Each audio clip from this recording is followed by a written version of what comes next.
Hi, my name is Gerhard Gschwandtner and welcome to Selling Power TV. Today we have the pleasure of continuing our conversation with Jonathan London, and he's the author of a wonderful book called The Entrepreneur's Guide to Selling. Jonathan, let's talk about sales training. You've been in sales training for how long? 17 years. And you're an independent entrepreneur and... Correct. So I have people who work for me, U.S. and Europe. Well, a lot of companies say that sales training doesn't work. Right. What do you say to that? I think they're probably right because they don't do it properly. Right. So what is the proper way? Well, the proper way is to know what it is that you're trying to change, know what it is that's working, not working, build that into the training program. So it's interesting. There's 3 phases of sales training, or putting together a program. There's the research and development, which is giving somebody like myself the idea of what is working, what's not working, what the people are really experiencing, understanding the sweet spot that we were talking about, where they're doing well and where they need to do better in terms of execute at different stages of the sales process. That allows a good organization to then put together a program that, if they deliver it in the classroom or over video or even on a self-paced basis, is relevant and targeted. Okay? But the most important part, I think, because you can do those 2 perfectly, but if you don't have the third part, which is a reinforcement, which is integrating the key elements of the program into the day-to-day behavior of the sales organization. And I like to call it formal and informal. So formal is one-on-one meetings. Formal is training. Formal is team meetings. Formal is forecast meetings. If you don't take the key elements of that and integrate it into the dialogue, it won't work as well.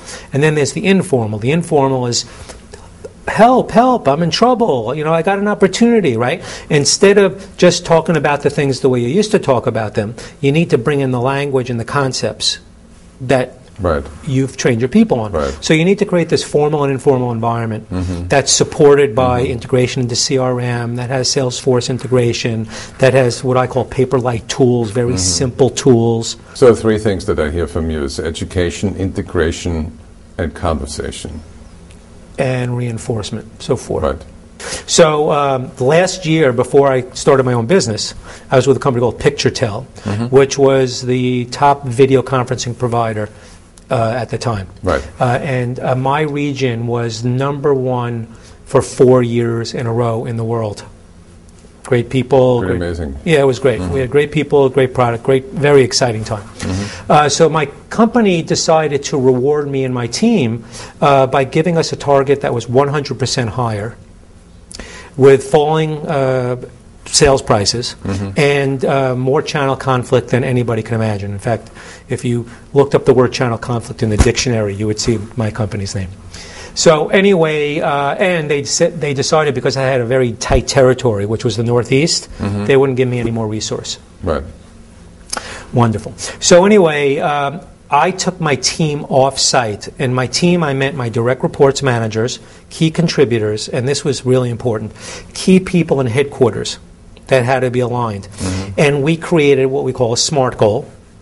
Stands for specific, measurable.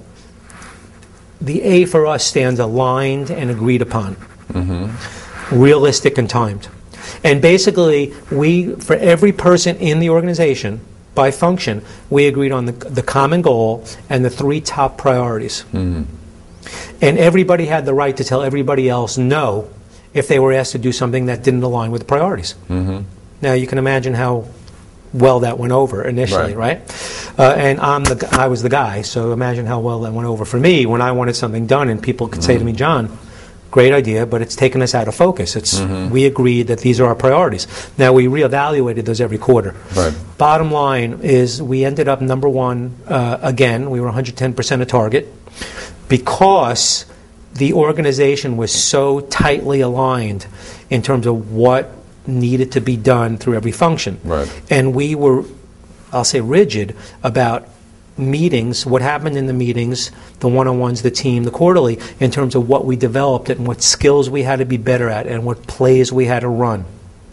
So the roadmap's there.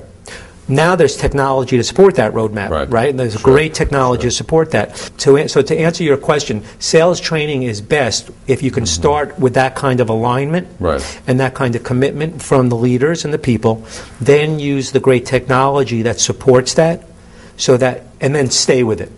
Thank you, Jonathan. We are going to continue our conversation tomorrow, where we talk about how perfect practice makes perfection in sales.